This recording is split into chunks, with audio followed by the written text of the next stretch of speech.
Did you know that nearly 90% of indie games fail to make a profit?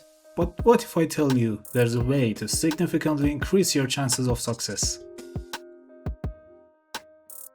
Hey everyone, I'm Farid and I've been in the game industry for over 12 years, and the last 2 years of it, I've worked as a product manager. I've learned a couple of things about game production, and today I'll share some essential market research strategies that can help you stand out in the crowded gaming market. We will delve into topics like understanding your target audience, analyzing competitors, and identifying market trends. So let's dive in and discover how to turn your game idea into a profitable reality. First of all, let's start by defining the market itself.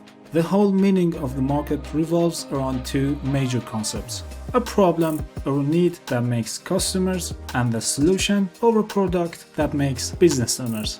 Imagine a village with 100 houses. People in this village have electricity and they need to use it to enlighten their houses. A factory exists that can produce lamps for the villagers, effectively solving their problem. Now, let's say that we are going to make lamps too. We found this village as a potential market for a product, but we have a competitor that already is delivering a solution to the people's need. We must convince the people to buy our lamps instead of the other factory. And when I say convincing, I'm not talking about marketing, which is completely another story for another time, but I'm talking about production.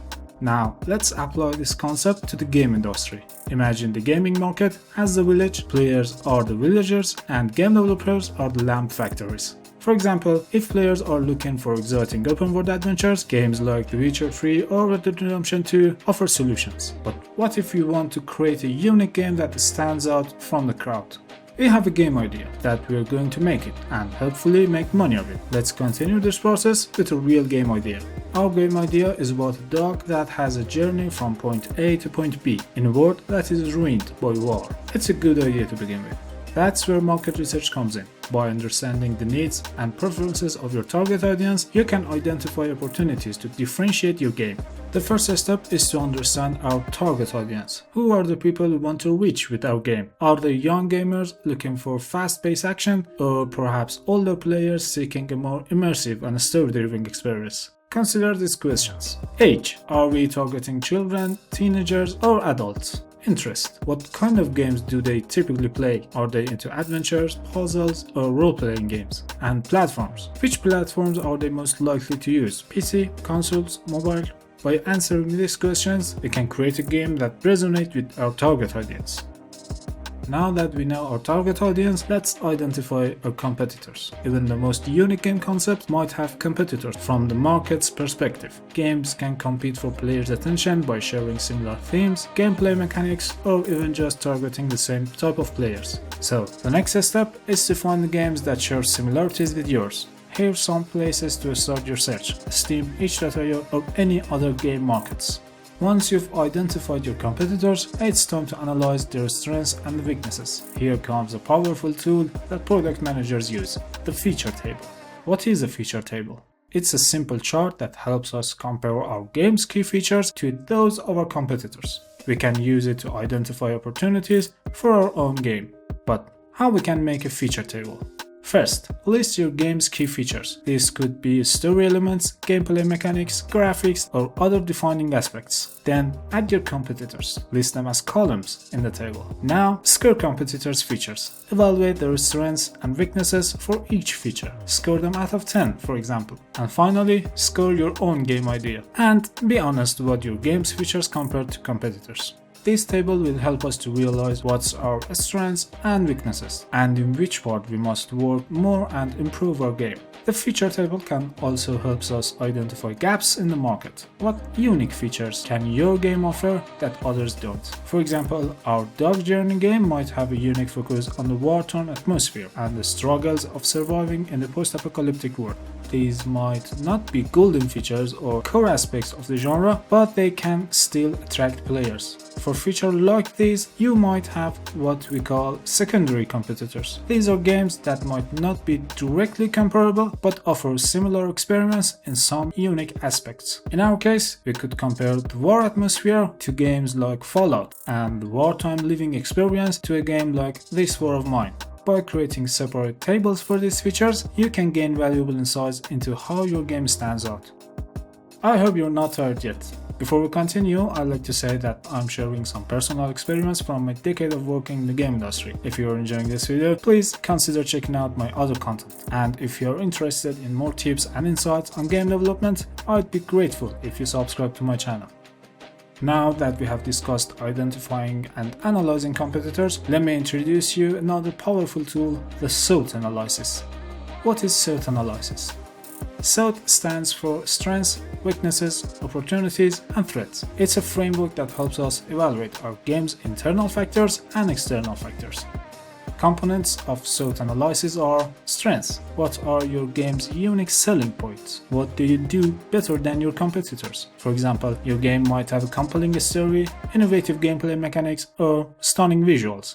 Weaknesses. What areas do you need to improve? Are there any technical limitations or gameplay issues? Perhaps your game's graphic could be enhanced.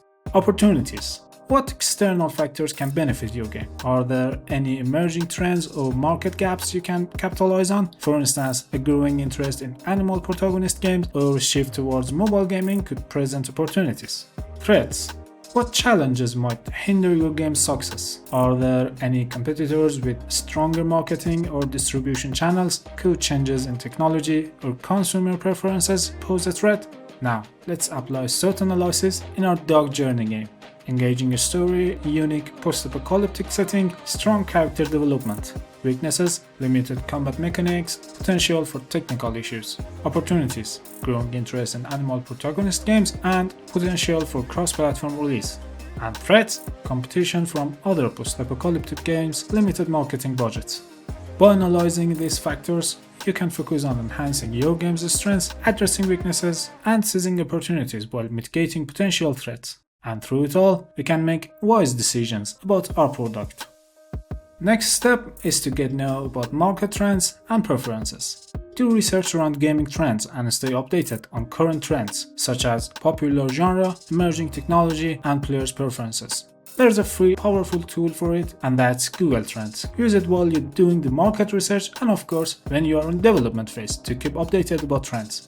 Also, I suggest you to take time to review gaming news topics. Check websites like IGN to see what's going on in the game industry right now, what games are announced, and how audiences react to the news. This also helps you to identify developers working on similar games or targeting the same audience.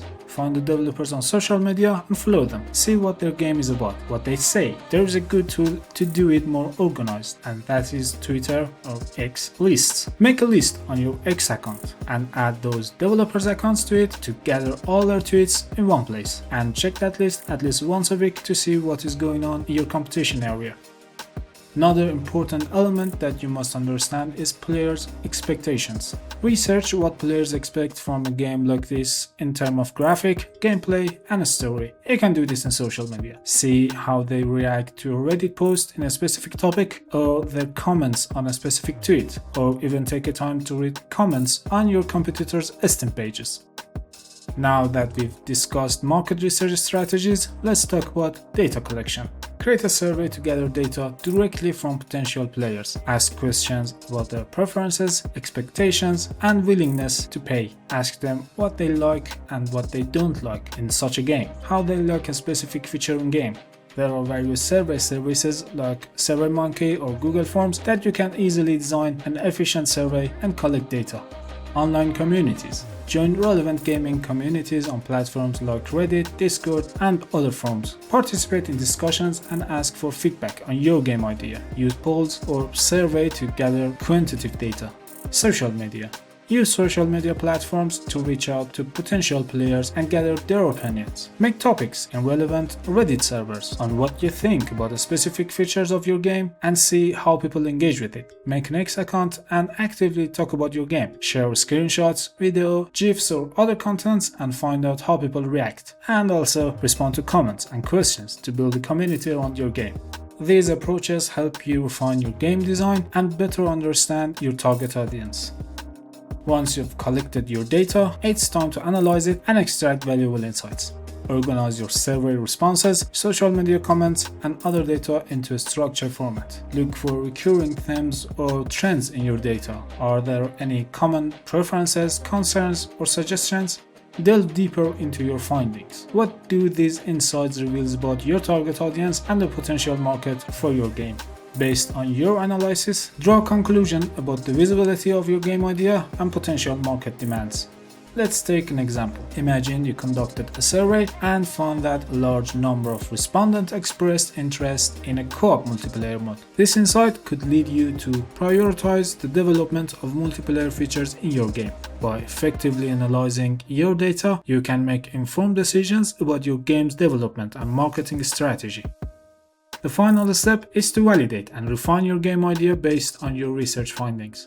To validate your research, compare your finding to your initial concept. Are your research findings consistent with your original game idea? If not, what adjustments need to be made? Test your assumptions. Did your research confirm or disprove any of your initial assumptions about the market or your target audience? Seek feedback from potential players. Conduct playtests or gather feedbacks from your target audience to validate your game's appeal. And for refinement, iterate on your game concept. Based on your research findings, refine your game's story, gameplay mechanics, and overall direction. Adjust your target audience. If your research reveals a different target audience than initially anticipated, consider making adjustments to your game's design and marketing strategy. Prioritize features. Use your research to prioritize features and allocate resources accordingly. If your research reveals that your target audience is more interested in a cooperative multiplayer mode than a single-player experience, you need to shift your focus and prioritize the development of multiplayer features. By iteratively validating and refining your game concept, you can ensure that it aligns with market demands and resonates with your target audience. By following these steps outlined in this video, you can gain a solid understanding of your target audience, competitors, and the market for your game. This knowledge will help you make informed decisions about your game's development and positioning. Remember, market research is an ongoing process. Continue to monitor trends and gather feedback throughout the development cycle. Your game's success depends on understanding your players' needs and desires. I'd love to hear about your experiences with market research in the gaming industry. If you're making an indie game or have experience with market research, please share your insights in the comments below. And if you found this video helpful, consider to like and subscribe to my channel for more game development tips and advice.